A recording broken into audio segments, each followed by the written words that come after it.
దేవుడా మనకు ఉన్నాను. మూడొచ్చిన మీ అందరికి కూడా ప్రభు పేట ఉందండి. హల్లెలూయా. బాగున్నారండి అందరూ?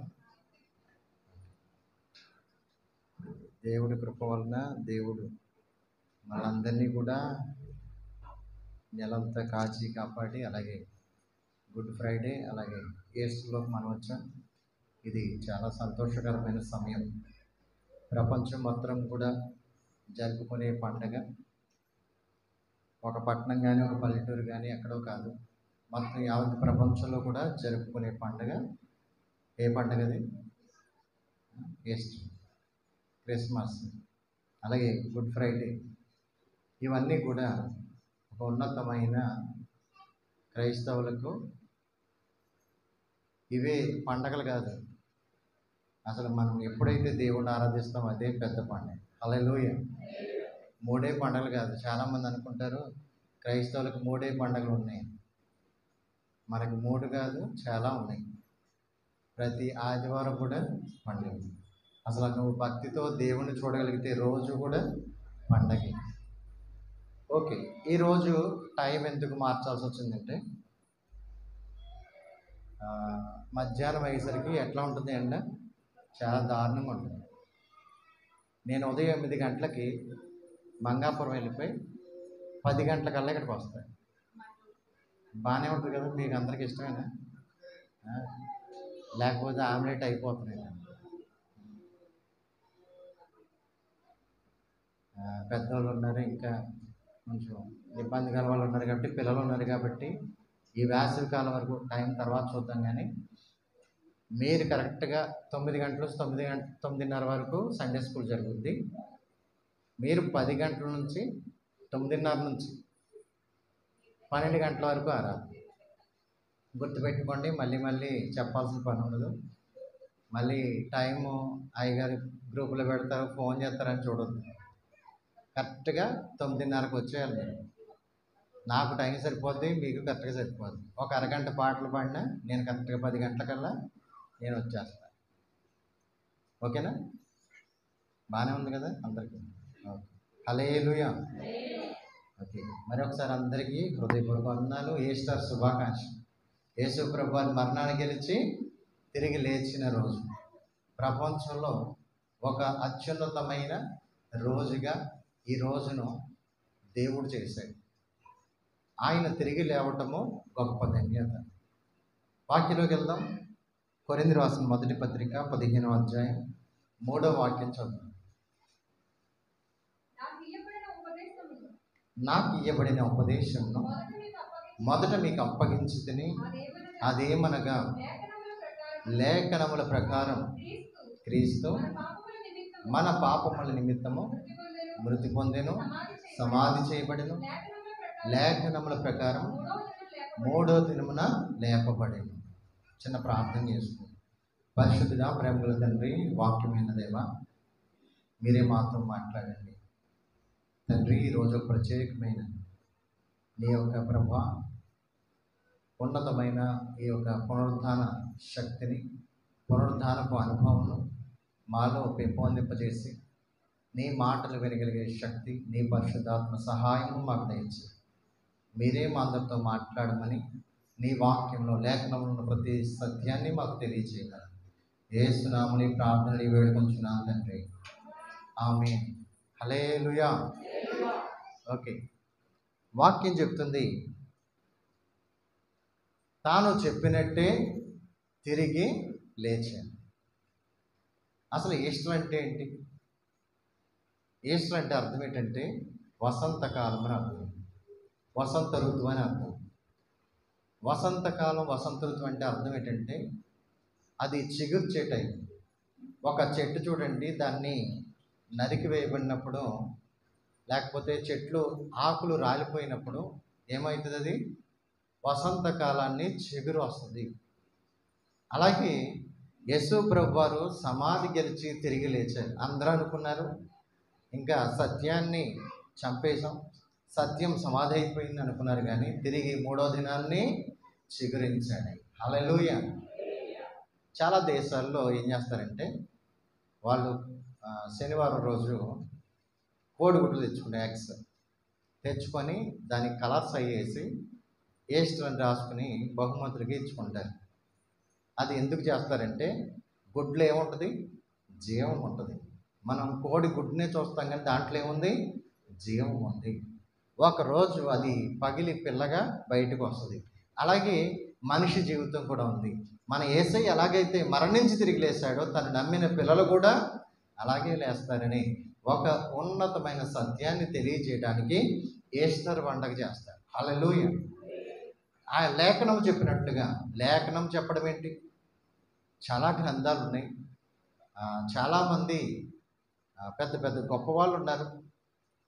చాలామంది రాజులు ఉన్నారు, చక్రవర్తులు ఉన్నారు. అటువంటి దేశం మనది, ప్రపంచం మనది. అటువంటి ప్రపంచంలో ఈరోజు కూడా ఇది కట్టు కథ కాదు. మన చిన్నప్పుడు కథలు చెప్పేవాళ్ళు ఏంటి?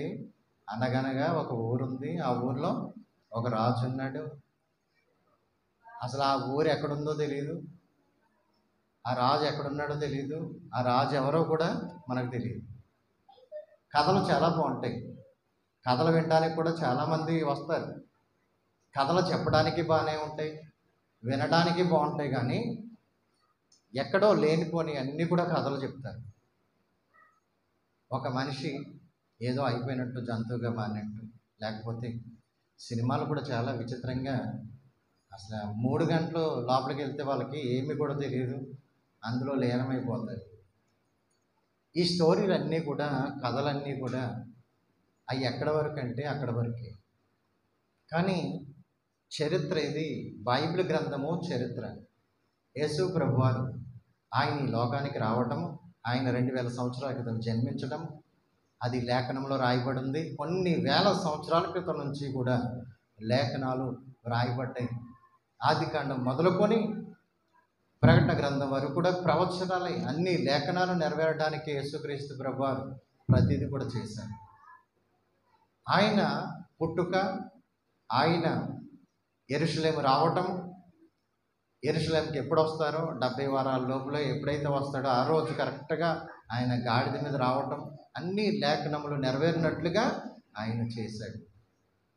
అలాగే ఆయన మరణం, ఆయనకి ముళ్ళ కిరీటం పెట్టడం దగ్గర నుంచి, ఆయన గాయాలు పొందడం దగ్గర నుంచి, ఆయనకు చిరక పట్టించడం దగ్గర నుంచి అన్నీ కూడా లేఖనాలు నెరవేరినట్లుగా ఆయన చేశాడు. నా ప్రజలు ఇంకా తెలుసుకుంటారు, ఇంకా తెలుసుకుంటారు. ఆయన ఈ లోకంలో తన లేఖనాలన్నీ కూడా తన గురించి రాయబడినవి కూడా నెరవేర్చారు. ఇంకా చూస్తే కనుక ఆయన సమాధి చేయబడ్డం, ఆయన తిరిగి లేవటము కూడా లేఖనముల ప్రకారం జరిగింది. హల్లెలూయా. ఆయన ప్రతిదీ కూడా లేఖనముల ప్రకారము చేశారు. వాక్యం ఏదైతే చెప్తుందో, ఏ సమయం చెప్పిందో, ఏ సెకండ్ చెప్పిందో ఆ టైంకి యేసయ్య ప్రతిదీ కూడా జరిగించి చూపించాడు. లూకాసు వార్త 24వ అధ్యాయం 5వ వాక్యం చూడండి. యేసు ప్రభువుని సమాధి చేసినప్పుడు ఆయన శిలువ మీద తీసుకొచ్చి ఆ అరిమత యోసేపు యొక్క సమాధిలో ఉంచినప్పుడు శుక్రవారం అయిపోయింది, శనివారం అయిపోయింది, ఆదివారం తెల్లవారుజామున కొంతమంది స్త్రీలు ఆయనకు సుగంధ ద్రవ్యమును రాయటానికని ఆ సమాధి దగ్గరికి వెళ్ళినప్పుడు ఈలోగా ఏమైందంటే రాయి దొర్లింపబడింది. హల్లెలూయా. అది మామూలు రాయి కాదు, ఎవ్వరు కూడా 2-3 మోసేది కాదు. అది కొన్ని వందల మంది మోసుకొని సైనికులు అక్కడ దాన్ని మూసినట్టుగా మనం చూస్తాం. ఆ మూసి ఉన్నది తెరుచుకొని ఉంది. తెరుచుకొని ఉండటమే కాదు, అందులో ఖాళీగా ఉందట. అక్కడ దేవదూత చెప్తున్నారు, వారు భయపడి ముఖములను నేల మోపి ఉండగా మీరు సజీవుడైన వానిని ఎందుకు మృతుల్లో వెతుకుచున్నారు?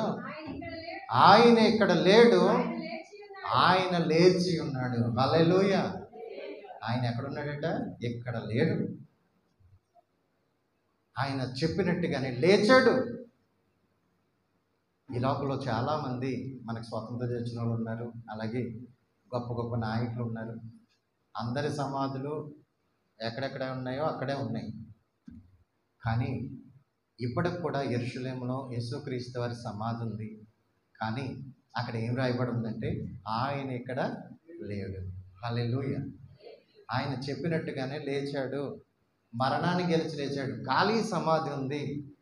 ఎవరిది ఖాళీ సమాధి ఉండదు, ఒక్క యేసుక్రీస్తు ప్రభువారిదే ఖాళీ సమాధి ఉంది. లేచినాడురా సమాధి గెలచినాడురా యేసు, లేచినాడురా సమాధి గెలచినాడురా యేసు. లేతునని తా చెప్పినట్టు లేఖనములో పలికినట్టు, లేతునని తా చెప్పినట్టు లేఖనములో పలికినట్టు, లేచినాడురా సమాధి గెలచినాడురా యేసు, లేచిన సమాధి గెలచినాడురా. హల్లెలూయా. వెళ్ళి చూసేసరికి ఆయన అక్కడ లేడు. అక్కడ ఉన్న దేవదూత చెప్తుంది, ఆయన ఇక్కడ లేడు, ఆయన చెప్పినట్టుగానే తిరిగి లేచాడు. అసలు మీకు ముందు చెప్పింది వినలేదా? ఆయన అనేక ప్రవచనాల్లో చెప్పాడు, వినలేదా? ఆయన బోధించినప్పుడు చెప్పాడు, వినలేదా? ఏమని చెప్పాడైనా? నేను 3వ దినాన్ని తిరిగి లేస్తాను. ఎందుకంటే సర్వమానవాళి కోసం నేను రక్తం చిందించాను, నన్ను పాపాత్ముల చేతికి అప్పగించబడతాను, నన్ను హింసించి సిలువ వేస్తారు, నేను తిరిగి 3వ దినాన్ని లేస్తానని చెప్పాడు. ఆ మాటలు వాళ్ళకి గుర్తులేవు. ఈనాడు చాలామంది కూడా ఆయన మాటలు గుర్తుండవు. ఏయో గుర్తుంటాయి కానీ ఆయన చెప్పిన వాక్యం గుర్తుపెట్టుకోలేదు, ఆయన మాటలు గుర్తుపెట్టుకోలేదు. ఎందుకు మన జీవితంలో అలాగే జరుగుతుంది? ఎందుకు మనకి ఆ యొక్క మతిమరుపు వస్తుంది? చాలా జాగ్రత్తగా లేఖనాలు గమనించాలి. అందుకే వాక్యం చెప్తుంది, లేఖనములు నెరవేరినట్లు ఆయన వచ్చాడు, ఆయన మరణించాడు, ఆయన తిరిగి లేచాడు. లేఖనాల ప్రకారంగానే ఇది జరిగింది. యేసు దినాన్ని మరణాన్ని గెలిచి తిరిగి లేచాడు. ఆయన లేచి అందరికీ కనపడ్డాడు. ఆయన దర్శించాడు ప్రతి ఒక్కరిని కూడా. ఆయన ఏదో ఒకరికిద్దరికి కాదు, ఆయన చాలామందికి కనిపించాడు. ఆయన ఎత్తబడేటప్పుడు కూడా 500 మందికి పైగా ఉన్నవారికి కనపడ్డాడు. హల్లెలూయా. చూడండి, మత్తయి సువార్త 12:39 వాక్యంలో యేసు ప్రభువారు తన ప్రసంగం చేస్తూ ఉన్నప్పుడు ఆయన చెప్పాడు, ఒక అతను వచ్చి అన్నాడట, ఏదైనా ఒక సూచక్రియ చెయ్యి, నువ్వు దేవుడు అయితే ఈ అద్భుతం చెయ్యి, ఈ ఆశ్చర్యకారం చెయ్యి అని అడిగాడు. చాలామంది అద్భుతాలు చూడడానికి, ఆశ్చర్యకారాలు చూడడానికి వస్తారు. యేసు ప్రభువాన్ని వెంబడించే వాళ్ళు చాలామంది వెంబడించారు. కానీ ఇది ఒక రకం. ఇది ఏదైనా అద్భుతం చూడాలి వీళ్ళు, దేవుడని నమ్మాలంటే ఏదైనా ఒకటి జరగాలని వీళ్ళ విశ్వాసం. కానీ దేవుడిని శోధించకూడదు. అప్పుడు యేసయ్య అన్నాడు, యోనాను గూర్చిన సూచక్రియ మీకు జరుగుద్ది. హల్లెలూయా. యోనా ఎలాగైతే 3 రాత్రింబవళ్ళు తిమింగలం కడుపులో ఉన్నాడు, చేప కడుపులో, అలాగే నేను కూడా 3 దినాలు భూగర్భంలో ఉంటాను. చదువుతారా? యోనా 3 రాత్రింబవళ్ళు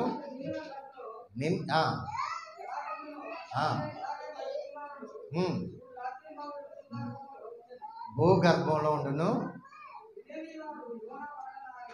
నినేవే వారు యోనా ప్రకటన విని మారు మనసు పొందారు కనుక విమర్శ దినమున నినేవే వారు ఈ తరము వారితో నిలవబడి వారి మీద నేరస్థాపన చేస్తారు. చూడండి, నినేవే పట్టణంలో ఏం జరిగిందో అదే ఈ లోకంలో జరుగుతుంది. నా కాలంలో జరుగుద్ది, నేను వచ్చినప్పుడు జరుగుద్ది. ఈ సూచక్రియ మీకు త్వరలోనే జరుగుద్ది. ఎలాగా? యోనా 3 రాత్రింబవళ్ళు ఎలాగైతే చేప కడుపులో ఉన్నాడో అలాగే నేను కూడా భూగర్భంలో 3 రోజులు ఉంటాను. హల్లెలూయా. చేప నోట్లోంచి ఎలాగైతే యోనా వచ్చాడో భూగర్భంలోంచి నేను కూడా పైకి వస్తారు. మరణమును వాక్యం ఒకటి చెప్తుంది. యెషయా గ్రంథము 25వ అధ్యాయం చూడండి.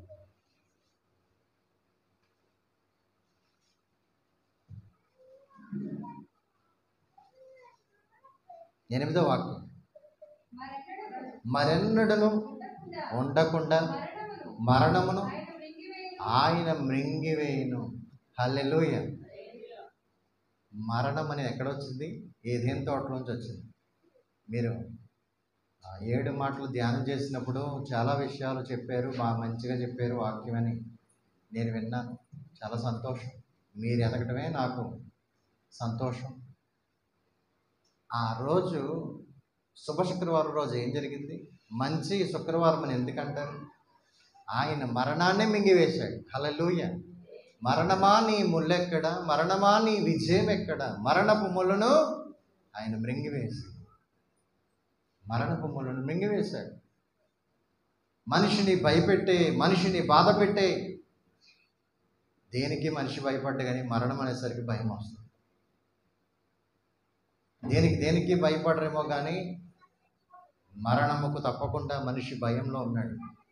ఏదైనా తెగులు వస్తే భయం, ఏదైనా సమస్య వస్తే భయం, వాళ్ళకి ఏదైనా అయితే భయము, వీళ్ళకి ఏదైనా అయితే భయం, మన చుట్టుపక్కల వాళ్ళకి ఏదైనా అయితే మనకు కూడా ఏదైనా అవుతుందేమో అని కరోనా టైంలో అయితే ఇంకా భయం వేసింది. మనిషి భయం మధ్యలోనే బ్రతుకుతున్నాడు. అటువంటి మరణాన్ని యేసు ఏం చేశాడట? మృంగివేశాడు. హల్లెలూయా. మరణం నీ మీదకి ఏం చేయదు? ప్రభుత్వం చేయదు. మరణం నీ మీద ఆధిపత్యం చేయదు. అందుకే అన్నాడు, మరణం జీవమును పునరుద్ధానమును నేనే. నా యందు ఎవడైతే విశ్వాసం ఉంచుతాడో వాడు మరణించినా తిరిగి లేస్తాడు. హల్లెలూయా. మరణించినా తిరిగి లేస్తాడు. అంటే ఆత్మలో మరణం ఉండదు. ఆయన వచ్చినప్పుడు సజీవంగా ఆయనతో పాటు మనం ఎదుర్కొంటాం.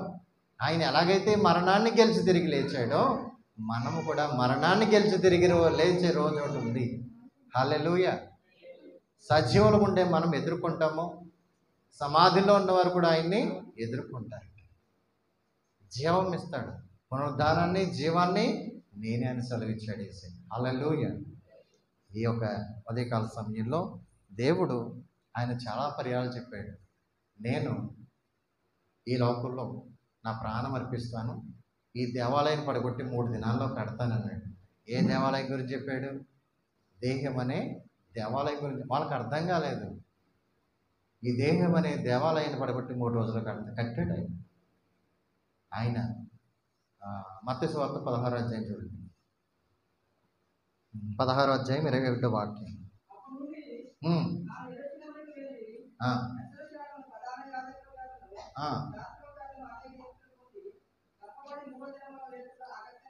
చంపబడి 3వ దినమున లేచుట అగత్యమని.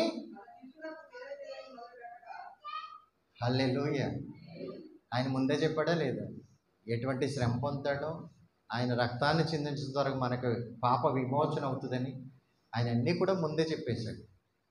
అసలు మనం విషయాలు చూద్దాం. ఎవరైనా మరణించేటప్పుడు వాళ్ళకి తెలుస్తుందా? ఏ టైమో తెలుస్తుందా? ఎందుకు మరణిస్తున్నారో తెలుస్తుందా? కానీ ఆయన దేవుడై ఉండి మానవ రూపం ఎత్తి మన కోసమైన రక్తాన్ని, పరిశుద్ధమైన రక్తాన్ని, ఆయన ఏ పాపము కూడా లేదు. చాలామంది అనుకున్నారంట ఏలు పెట్టి చూపిద్దామని.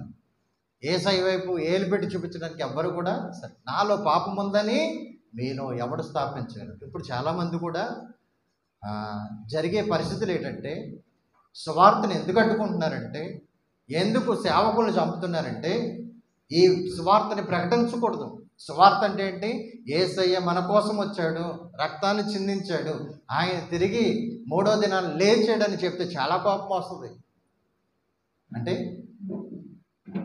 ఆయన ఒక్కడే ఉన్నాడు లేచిన. హల్లెలూయా. ఇప్పుడు అది ఎలా ఉంటుంది వాళ్ళకి? మామూలుగా ఉండదు, ఒళ్ళంతా మండిపోతుంది.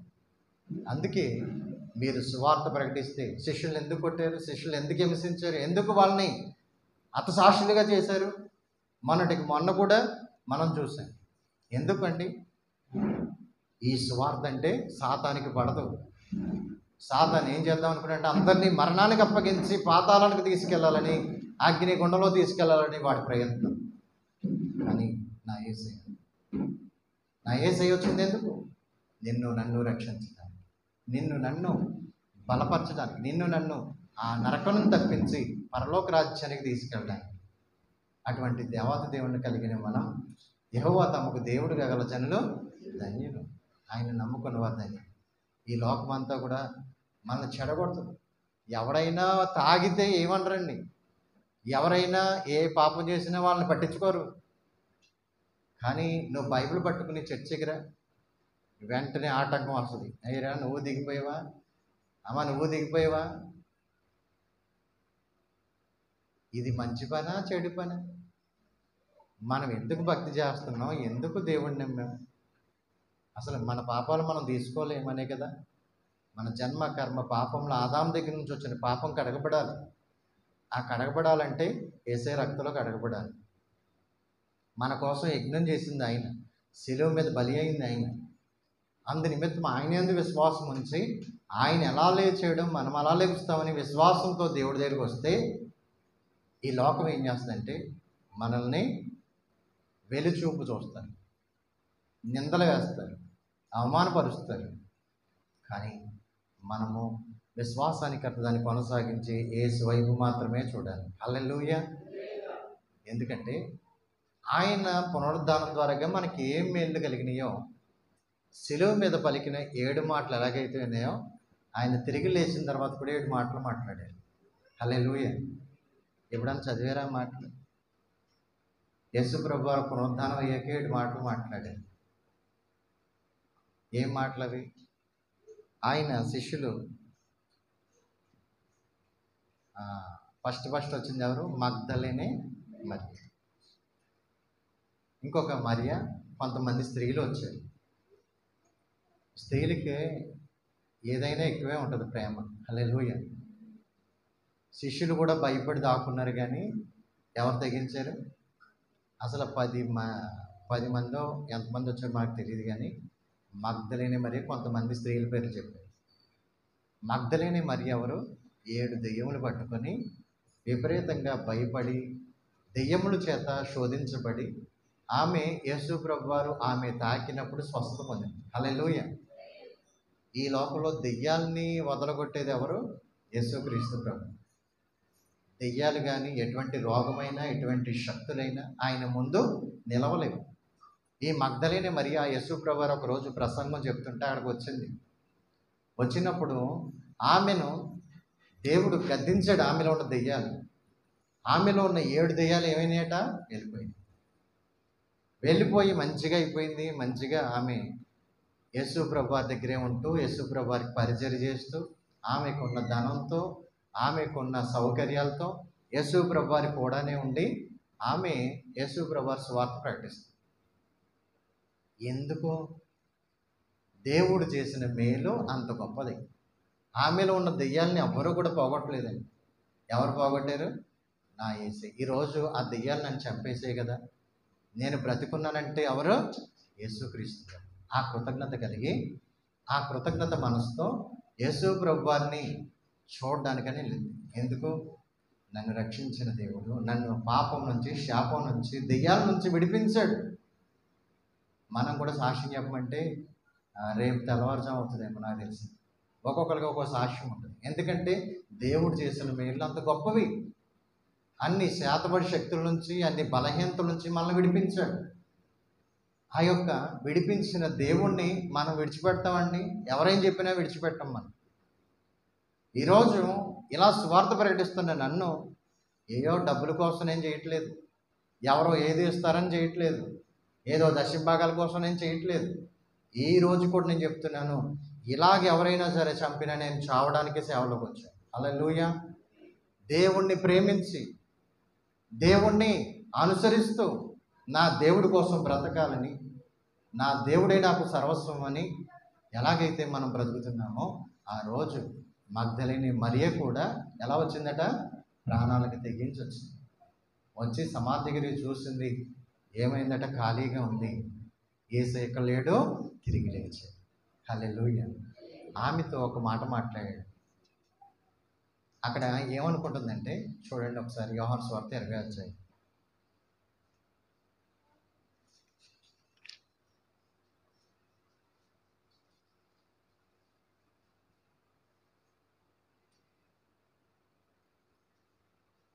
15వ వాక్యం చూడండి.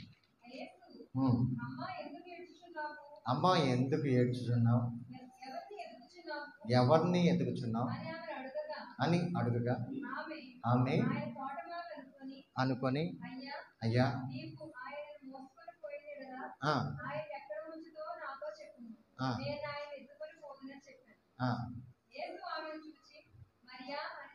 మరియా అని పిలిచాడు. హల్లెలూయా. మరియా శుభవార్త. నేను తిరిగి లేచాను. నేను సమాధిలో ఉండేవాడిని కాదు, నేను మనిషిని కాదు. ఎవరైనా సర్వశక్తి గల దేవుడు, మరణాన్ని గెలిచి తిరిగి లేచిన దేవుడు. అప్పుడు మరి అంటుంది రబ్బోని. వెంటనే ఏడ్చేస్తుంది. సంతోషం. ఈరోజు మనకి ఎలా ఉండాలి? సంతోషం. మన రక్షకుడు తిరిగి లేచాడు. ఒకవేళ ఆయన తిరిగి లేవకపోతే మన విశ్వాసం ఏమైందట? వ్యర్థం. అపొస్తలుల కార్యాల గ్రంథం 1 కొరింథీ రాసిన పత్రిక 15వ అధ్యాయం 14వ వాక్యం చూడండి.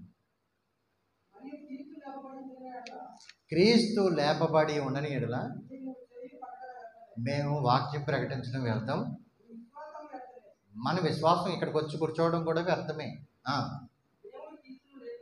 హల్లెలూయా. మేము సాక్షులం. ఆయన మానవ రూపం ఎత్తొచ్చారు. ఆయన తిరిగి తన మహిమనంతా కూడా పొందుకున్నాడు. శుభవార్త మనకేంటి? ఆయన తిరిగి లేచాడు.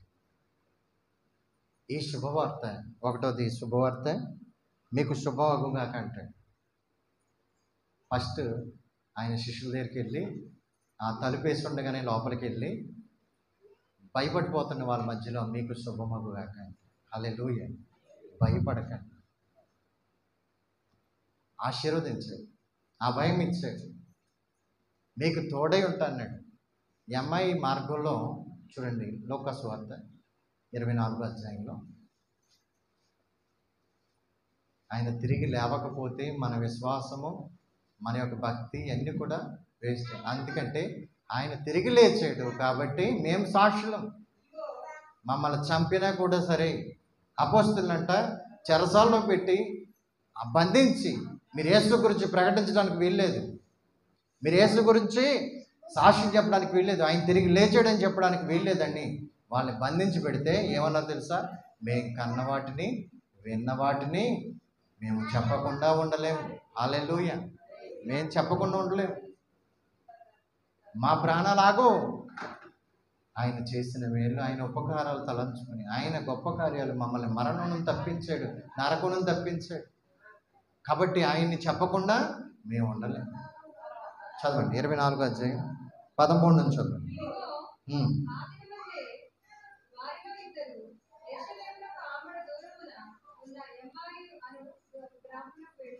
యేసు ప్రభువారు పునరుద్ధానమైన రోజే ఆదివారం రోజున ఒక 2 శిష్యులు, వారు దేవుణ్ణి వెంబడించేవారు, దేవుని యందు భయభక్తులు కలిగిన వాళ్ళే, వాళ్ళు నడుచుకుంటూ వెళ్తూ ఉన్నారు. జరిగిన అన్ని కూడా చెప్పుకుంటున్నారు. అరే యేసయ్యని సిలువ వేశారంటరా, చంపేశారంటరా. అరే ఆయన ఎటువంటి వాడే? 5 రొట్టెలు 2 చేపలు 5,000 మందికి పంచిపెడితే ఆయన చేతులు ఏం కొట్టారు? సీర్లు కొట్టారు. ఆయన ప్రతి కుష్ఠరోగిని ముట్టాడు, ప్రతి పక్షవాయువు గలవారిని లేపాడు. ఆయన చనిపోయిన 4 రోజులైన లాజర్ని కూడా ఆయన తిరిగి లేపాడు. ఇటువంటి దేవాతి దేవుణ్ణి సిలువ వేసి చంపారా అని మాట్లాడుకుంటూ వెళ్తూ ఉంటే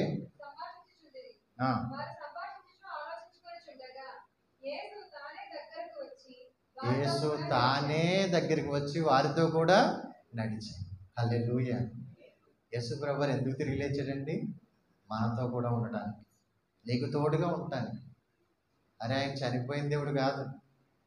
మనం కూడా చాలాసార్లు ఏమనుకుంటామంటే ప్రార్థన చేసి, కొంతమంది విశ్వాసం ఉన్న వాళ్ళు మంచిదే, విశ్వాసం ఒక్కోసారి సడలినప్పుడు ఏం చేస్తామంటే దేవుడు నాతో ఉన్నాడా, దేవుడు నాతో ఉంటే ఇలా జరుగుతుంది అని భయపడిపోతుంటారు. ఈ వాక్యం ఏం చెప్తుందంటే ఆయన సమాధిలో లేడు, తిరిగి లేచాడు. హల్లెలూయా. ఆయన తిరిగి లేచి వారితో కూడా నడిచాడు. మోషే అంటాడు కదా, ప్రభువా నీ సన్నిధి నాతో కూడా రాకపోతే నేను ఒక్క అడుగు కూడా వేయనంటాడు. దేవుడు ఎందుకు వచ్చాడు? యేసయ్య మరణాన్ని గెలిచి నిన్ను రక్షించడానికి, నీతో నడవడానికి వచ్చాడు. వారితో కూడా నడిచాడట. ద్వితీయోపదేశకాండం 31వ అధ్యాయం 6వ వాక్యం 8వ వాక్యం చూడండి. మనతో ఎవరో తోడుగా లేకపోవచ్చు, ఎవరో తోడుగా కూడా రారు. నీ బలహీనతలో నీకు సహాయం చేయడానికి ఎవరూ రారు. ఒక ఆయన ఉన్నాడు నీ కోసం, నీకు తోడుగా వచ్చేవాడు, భయంలో అభయం ఇచ్చేవాడు, నీ సమస్యల్లో నీకు ధైర్యం ఇచ్చేవాడు, నిన్ను ధైర్యపరిచేవాడు, నిన్ను కృంగిపోయిన నిన్ను లేవనెత్తే దేవుడు నీకు తోడుగా నడిచేవాడు ఉన్నాడు. నీ ముందర నడిచేవాడు యెహోవా, ఆయన నీకు తోడయుండును, ఆయన నిన్ను విడువడు, నిన్ను ఎడబాయడు. భయపడకము, విస్మయం పొందకము. హల్లెలూయా. నీ ముందు నడిచేవాడు నీ దేవుడు, నీతో నడవడానికి వచ్చాడు. నిన్ను విడివాడు, ఎడబాయటై. ఎందుకు అధైర్యపడిపోతున్నావు? ఎందుకు భయపడుతున్నావు? ఈస్టర్ రోజు దేవుడు నీతో మాట్లాడుతున్నాడు. నీ దేవుడు సజీవుడు. హల్లెలూయా. నిన్ను విడిచిపెట్టాను, నీకు తోడుగా ఉన్నాడు, నీకు సహాయం చేయడానికి నీ పక్కనే ఉన్నాడు, నీతో నడుస్తున్నాడు. ఆయన హానోకుతో ఎలా నడిచాడో, నోవాహుతో ఎట్లా నడిచాడో, అబ్రహాముతో ఎట్లా నడిచాడో, నీతో కూడా నడడానికి ఆయన ఇష్టపడుతున్నాడు. నీతో వాళ్ళ భయంతో ఉన్నారు, బాధలో ఉన్నారు, ఆ గుండెల్లో ఉన్న వేదన చూశాడు. ఆయన చూసి వాళ్ళకి అభయం ఇచ్చి, నేను నీకు తోడుగా ఉన్నాను, ధైర్యంతో మాట్లాడు, ధైర్యపరుస్తున్నాడు. ఈరోజు మన జీవితాల్లో కూడా లేడనుకుంటున్నాం యేసయ్య, కానీ నీ పక్కనే ఉన్నాడని నీకు తెలుసా? నీ కుటుంబంతోనే నీతోనే ఉన్నాడని నీకు తెలుసా? ఆయన తిరిగిలేదు. అందుకే అన్నాడు, సదాకాలము మీతో కూడా ఉన్నాడు, యుగ సమాప్తి వరకు సదాకాలము మీతో కూడా ఉన్నాడు. హల్లెలూయా. సర్వయుగములలో సజీవుడవు, సరిపోచగలనా నీ సామర్థ్యము, తగినది నీ దివ్య తేజం, నా ధ్యానం నా ప్రాణం నీవే యేసయ్యా, నా ధ్యానం నా ప్రాణం నీవే యేసయ్యా. ప్రేమతో ప్రాణమును అర్పించినావు,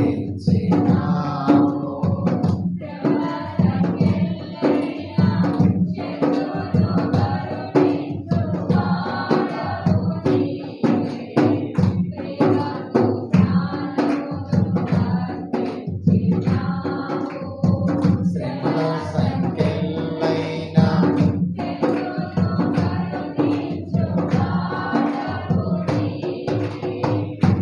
దురులో నీ ఎదుట ధీరులు కారినడు, మరణమే గెలిచిన జయశీలుడా. శూరులు నీ ఎదుట ధీరులు కారెవరు, మరణము గెలిచిన జయశీలుడా. సర్వయుగములలో సజీవుడవు, సరిపోచగలనా నీ సామర్థ్యమును, కొనియాడదగినది నీ దివ్య తేజం, నా ధ్యానం నా ప్రాణం నీవే యేసయ్యా, నా ధ్యానం నా ప్రాణం నీవే యేసయ్యా, నీవే యేసయ్యా. హల్లెలూయా. ఓకే. వారితో నడవడమే కాదు, వారిని ధైర్యపరిచాడు. వాళ్ళు ఏమనుకుంటున్నారంటే, చదవండి ఇంకా కిందకి, 25 వాక్యం చదవండి, 24, 25 లోకాసు వార్త.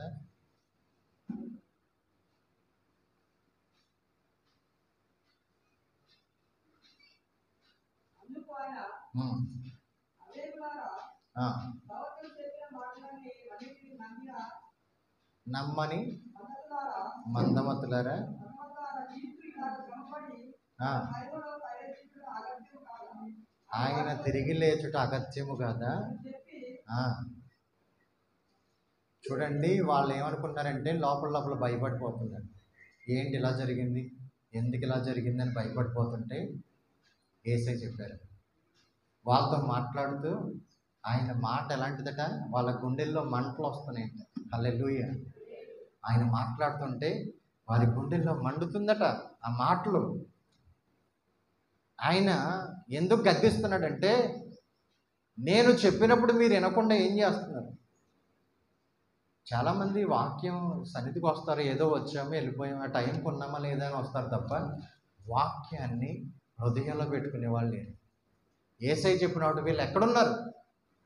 ఆయన తిరిగి లేస్తానని చెప్పాడు కదా, ఆయన మరణించి సమాధిలోనే ఉండిపోయాడు అనుకుంటున్నారు వీళ్ళు.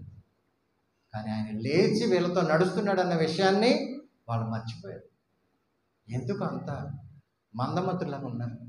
లేఖనాలు ఎందుకు ధ్యానించట్లేదు మీరు? నా మాట ఎందుకు నమ్మట్లేదు మీరు అని వాళ్ళకి గద్దించాడు. ఈరోజు మనల్ని కూడా గద్దిస్తున్నాడు. ఎందుకు వాక్యం? మనం ఆదివారం ఎందుకు వస్తున్నాం? ప్రతి కోడికి ఎందుకు హాజరవుతున్నాం? దేవుని మాట వినకుండా దేవుని సన్నిధిలో మనం ఏం చేయాలి? ఆయన మాట మన హృదయంలో దాచుకోవాలి కదా. ఇప్పుడు ప్రతిదీ కూడా ఆయన వాక్య ప్రకారమే జరుగుతుంది. సైంటిస్టులు కూడా బైబిల్ని నమ్ముతున్నారు. మొన్న సముద్రపు జీవి వచ్చింది కదా, అది ఎక్కడుందని ఎదిగితే యోబు గ్రంథంలో ఉంది. చరిత్రలన్నీ కూడా యోబు గ్రంథంలో ఉన్నాయి. ఈ భూమి ఎలా ఉందో, శూన్యంలో ఎట్లా ఏలబడుతుందో మనకు అసలు బైబిల్ చదివితే అర్థమవుద్ది. బైబిల్ ఎక్కడ చదువుతున్నాం మనం? అసలు ఆదివారం కూడా ముళ్ళ మీద కూర్చున్నట్టే కూర్చుంటారు చాలా. ఎప్పుడైపోద్దా ఎప్పుడైపోద్దా. వాక్యాన్ని వినే ఓపిక కూడా ఉందా లేదా? ప్రార్థన చేస్తున్నారు మంచిది, విశ్వాసంతో ఉంటున్నారు మంచిది. వాక్యం నీలో లేకపోతే, మనం యేసయ్య వాక్యం మనలో లేకపోతే మనం ఎట్లా జీవించాలి? శరీరానికి ఆహారం తింటున్నాం కానీ ఆత్మకు ఆహారం ఏది? ఆత్మలో వాక్యాన్ని ధ్యానం చేసి వాక్యంలో మనము నూరంతర ఫలం పొందాలి. హల్లెలూయా. 30 60 100 ఫలం ఏంటో తెలుసా? వాక్యంలో మనం ఫలించాలి. ఆయన లేఖనాల నుంచి చదివితే ఆయన మాట ఏంటో, ఆయన హృదయం ఏంటో, ఆయన మనసు ఏంటో మనకు అర్థమవుతుంది. చాలామంది తెలియక ఏమనుకుంటారంటే బైబిల్ ఒక మత పుస్తకం, బైబిల్ ఒక దేవుడు, ఏ అమెరికా దేవుడు, ఆస్ట్రేలియా దేవుడు అనుకుంటున్నారు. అరే నువ్వు చెప్పొచ్చు కదా, ఇది ప్రపంచమందరికీ గ్రంథం, ఇది ప్రపంచం అందరికీ దేవుడైన ఆయన ఒక దేశానికి ఒక రాష్ట్రానికి కాదు, మనకి మాత్రమే దేవుడు కాదు, ప్రపంచం అందరికీ దేవుడు. అందుకే వాళ్ళని గద్దేని చెప్తున్నాడు, మీరు ఏమి వింటున్నారు? నేను చెప్పినప్పుడు ఏమి వింటున్నారు? నేను 3వ దినాన్ని లేచుట అగత్యమని చెప్పాను కదా, దేవాలయం పడగొట్టి 3వ దినాన్ని కడతానని చెప్పాను కదా. ఎందుకు మీరు? అప్పుడు వెంటనే వాళ్ళకి అర్థమవుతుంది ఈయన ఎవరు? ప్రభు సమయం. హల్లెలూయా. అప్పుడు కళ్ళు పొరలు రాలి అంట, మనకి కళ్ళు తెరవబడ్డాయంట. దేవుడి మాట ఎప్పుడైతే మన హృదయంలోకి వెళ్తుందో మన కన్నులు తెరవబడతాయి, ఆత్మీయ కన్నులు తెరవబడతాయి, యేసయ్యను చూసే కన్నులు వస్తాయి. అటువంటి భాగ్యం మనకు కలగాలి. వాళ్ళని ఏం చేశాడంటే ధైర్యపరిచాడు, నేను మీతో ఉన్నాను. హల్లెలూయా. మీతోనే ఉన్నాను, మీకు పక్కన నడుస్తున్నాను, మీతో నడుస్తున్నాను. ఓకే, 24వ అధ్యాయం 29వ వాక్యం చూడండి. ఒకరోజు వాక్యం దొరకని టైం రాబోతుంది, వాక్యం దొరకని టైం రాబోతుంది. మనం ఇలా కూడా కూర్చొని ప్రార్థన చేసుకునే టైం కూడా లేకపోవచ్చు. కరోనా టైంలో చూసారా? కానీ ఇప్పుడు మత శక్తులు ఏం చేస్తున్నాయంటే అసలు యేసు ప్రభువునే లేకుండా బైబిల్ లేకుండా చేద్దాం. ఒక రోజు మీకు బైబిల్ కూడా దొరకపోవచ్చు, వాక్యం దొరకపోవచ్చు, చెప్పేవాళ్ళు ఉండకపోవచ్చు. ఆ రోజు ఎక్కడి నుంచి వస్తుంది వాక్యం? సమయం ఉండగానే మనము వాక్యాన్ని ధ్యానం చేయాలి, వాక్యం చదవాలి. చదువు.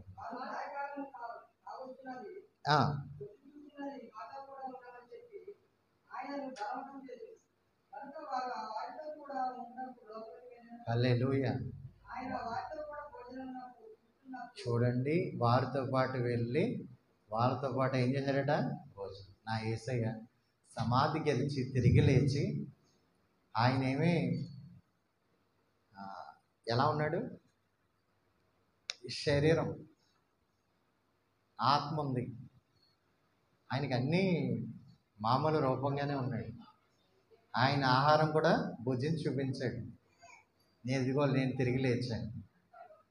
ఇగో దెయ్యాలకి ఈ శరీరం ఉండదు, రక్త మాంసాలు దెయ్యాలకు ఉండవు, వారి ఆత్మలు. కానీ ఇదిగో నేను తిరిగి లేచానని వాళ్ళ దగ్గర భోజనం చేసి కూడా తిని చూపించాను. హల్లెలూయా. వాళ్ళు చేపలు తీసుకొస్తే, రొట్టెలు తీసుకొస్తే అది తిని కూడా చూపించాడు నేను తిరిగి లేచాను. వాళ్ళు ధైర్యపరిచాడు, వారి ఇంటికి వెళ్ళాడు. అసలు దేవుడు యేసయ్య ఫస్ట్ లేచి వాళ్ళ ఇంటికి వెళ్ళాడంటే ఎంత ధన్యత అండి. మార్తా మరి అని వాళ్ళు ఉండేవారు. వాళ్ళ ఇంటికి వెళ్ళాడు యేసు. ఇంకా జక్కయ్య ఇంటికి వెళ్ళాడు. వాళ్ళు ఎంత ధన్యత, వాళ్ళు అసలు ఎంత సంతోషం అయిపోయారు. ఆ ఇంటికి రక్షణ వచ్చింది. నా యేసు ఎక్కడుంటే అక్కడ రక్షణ. హల్లెలూయా.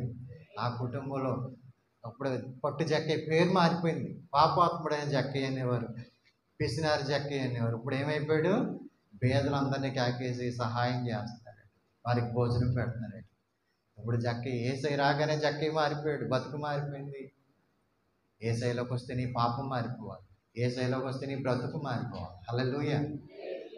ఇప్పుడు జక్కయ్యని అందరూ అంటున్నారు, జక్కయ్య ఇంటికి యేసయ్య వచ్చాడు, పరిశుద్ధుడైన దేవుడు వచ్చాడు. పాత నిబంధన గ్రంథంలో చూస్తాం, ఒబేదేదోము ఇంటికి ఏం వెళ్ళిందట? దేవుని సన్నిధి మందసం వెళితే అతడును అతని ఇంటివారు తనకు కలిగినంతటినీ దేవుడు ఆశీర్వదించాడు. యేసయ్య అడుగు పెడితే, యేసయ్య మన ఇంటికి వస్తే ఎంత ఆనందం అండి. ఈరోజు మన ఇంటికి కూడా రాబోతుంది. హల్లెలూయా. ఆయన ఈరోజు కూడా సజీవుడే. ఆయన ఎక్కడా లేడు, ఇక్కడే ఉన్నాడు. ఆయన సమాధిలోనే ఉండిపోలేదు. ఈరోజు ఖాళీగానే కనపడుతుంది సమాధి.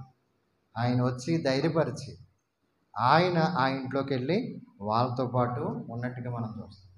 చూడండి వాక్యంలో యోబు గ్రంథం 19 చివరికి మాట చూసుకుని మనం ముగించుకున్నాం. యోబు ఏం చెప్తాడంటే 19:25 వాక్యం, అయితే నా విమోచకుడు సజీవుడని, తరువాత ఆయన భూమి మీద నిలుచునని నేను ఎరుగుదును. నా విమోచకుడు సజీవుడు, నన్ను విమోచించే దేవుడు, నేను నమ్ముకున్న దేవుడు సజీవుడు. ఎప్పుడు నమ్మాడు? యేసుప్రభు వారు అప్పటికైనా శరీరం దాల్చుకుని ఈ లోకానికి వచ్చారా? రాలే, అప్పటికి ఇంకా రాలే. కానీ యోబు కాలంలో కూడా యోబు ఏం నమ్మాడు?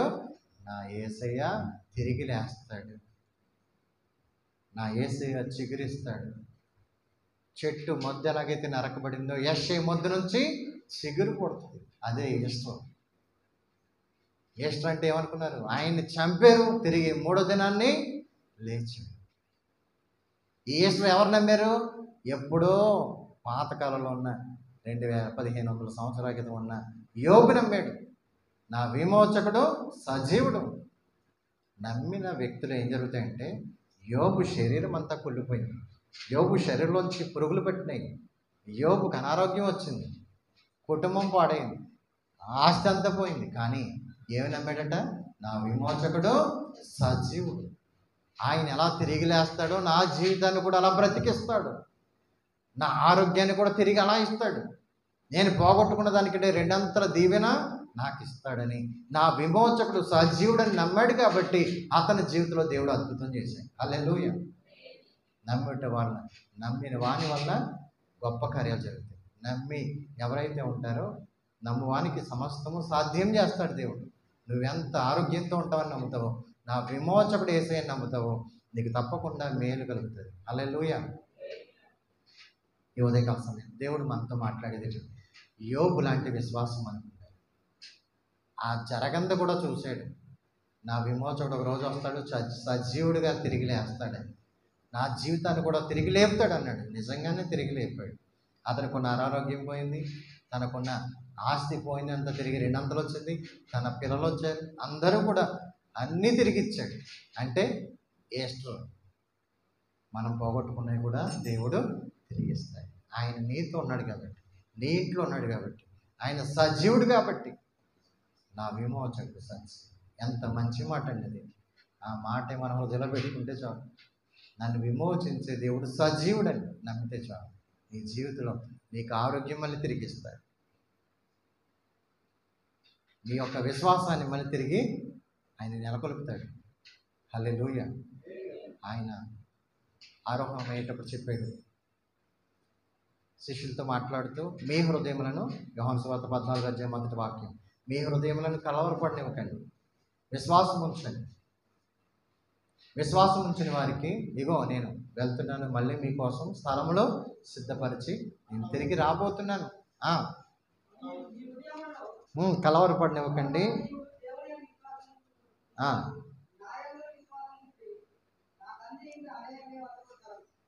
నివాసము కలవు మీతో చెప్తున్నాను, మీకు స్థలం సిద్ధపరచి వెళ్తున్నాను, నేను వెళ్ళి స్థలం సిద్ధపరిచి మళ్ళీ తిరిగి నేనుండే స్థలంలో మీరు ఉండేలాగున మరలా వచ్చి మిమ్మల్ని తీసుకెళ్తాను.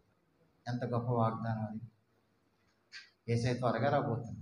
నా విమోచకుడు త్వరగా రాబోతుంది.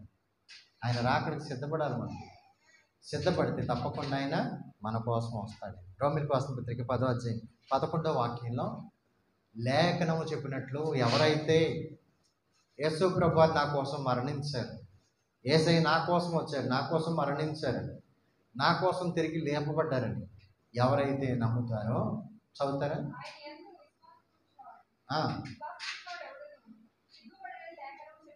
ఆయన యందు విశ్వాసం ఉంచువాడు ఎవడో కూడా సిగ్గుపడడని లేఖనం చెప్తుంది. 10 యేసు ప్రభు అని నీ నోటితో ఒప్పుకొని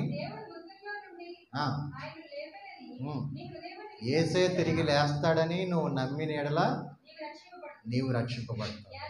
ఏలైనగా నీతి కలిగినట్లు మనుష్యుడు హృదయంలో విశ్వసించాలి, రక్షణ కలిగినట్లు నోటితో ఒప్పుకోవాలి. హల్లెలూయా. మీకు రక్షణ కలగాలంటే నా యేసయ్య నా కోసం వచ్చి మరణించి తిరిగి లేచాడని అంతే. తప్పకుండా దేవుడు ఈ నరకం తప్పిస్తాడు. అందుకే లేఖనం ప్రకారము ఆయన వచ్చాడు, ఆయన మరణించాడు, మళ్ళీ 3వ దినాన్ని తిరిగి లేచాడు, సజీవుడిగా లేచాడు. ఆయన మనకి స్థలాలు సిద్ధపడి మళ్ళీ త్వరగా రాబోతున్నాడు. ఇది ఎవరైతే నమ్ముతారో వారిని తప్పకుండా దేవుడు ఆశీర్వదిస్తాడు, వారిని నరకంలో తప్పిస్తాడు, వాళ్ళకి రక్షణ కలుగుతుందట. నోటు తప్పుకొని హృదయం. ఇందులో మతం మార్చుకోవట్లేదు, నీ కులమేం మారదు, మతం మారదు, మనం ఏ దేశం మారక్కలేదు. హృదయంలో విశ్వాసం, అంతరంగిక స్వభావం, నీ మనసు మారాలి, దేవునితో నీ మనసు కలాలి, దేవుని కొరకు నువ్వు బ్రతకాలి. అటు కృప దేవుడు మనందరికీ దయచేయాలి. ఆమె హ్యాపీ ఈస్టర్ అందరికీ. మోకరిస్తూ అందరూ కూడా ప్రార్థన చేయాలి. యేసయ్యా నా కోసం నువ్వు వచ్చావు, నా కోసం మరణించి నా కోసం 3వ దినాన్ని తిరిగి లేచావు. తండ్రి, నువ్వు చూపిన కృపను బట్టి నీకు స్తోత్రం నాయనా. నా జీవితంలో మా అందరి జీవితాల్లో ఒక ధన్యత మాకు ఇచ్చేవయ్యా. ఎంత గొప్ప ధన్యత! ఇది భూమి మీద ఏ మనిషికి లేని ధన్యత మాకు ఇచ్చావు. నిన్ను నమ్ముకోవడానికి, నిన్ను ఒప్పుకోవడానికి, నిన్ను స్తుతించడానికి, కనపరచడానికి నువ్వు మాతో కూడా ఉండే దేవుడు, మమ్మల్ని నడిపించే దేవుడు. అందరూ కూడా ప్రార్థన చేయాలి. యేసయ్యా నువ్వు మాట్లాడిన ప్రతి మాటను బట్టి మమ్మల్ని ధైర్యపరచడానికి, మమ్మల్ని ప్రభువా నీ కృప చేత రక్షించడానికి నువ్వు మా మధ్యలోకి దిగొచ్చిన దేవుడు నీకు స్తోత్రం. హల్లెలూయా, హల్లెలూయా, హల్లెలూయా.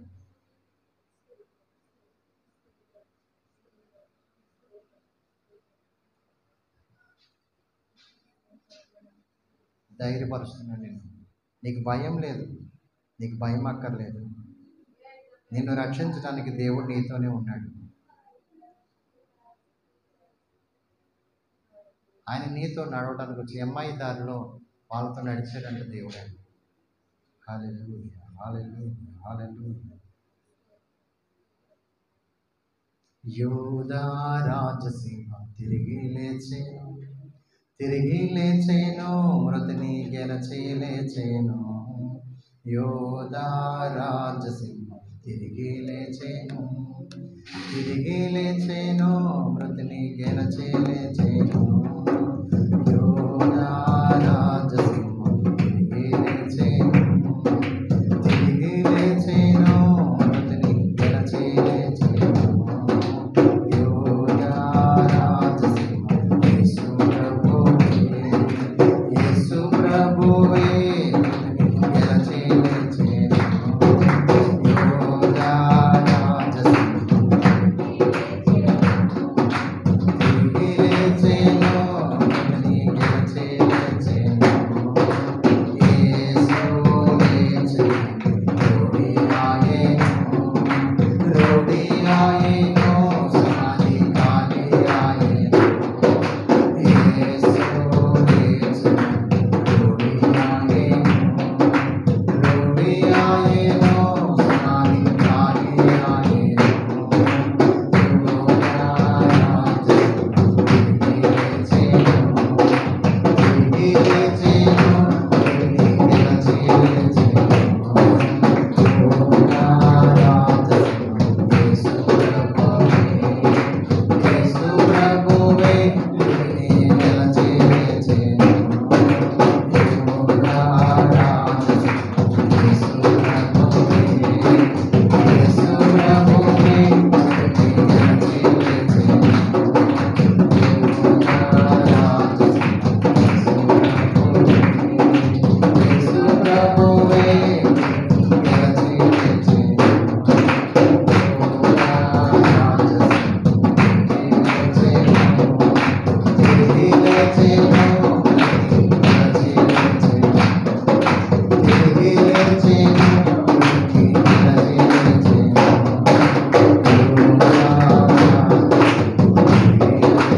తిరిగి లేచింది నిన్ను ధైర్యపరచడానికి, నిన్ను బలపరచడానికి. నిన్ను పుట్టించింది ఆయన, నిన్ను రక్షించింది ఆయన, నిన్ను నడిపించేది ఆయన. నీకు ముందుగా పోతుంది అంటే మన స్థలాన్ని సరావం చేస్తాం. వారితో కూడా నడిచాడు, వారి ఇంటికి వెళ్ళాడు. యేసు ఎప్పుడు నీతో ఉంటాడు. ఆయన సజీవుడైన దేవుడు. ఎవరైనా ఒకరు ప్రేరణ కలవాలి, చిన్న ప్రార్థన చేయండి.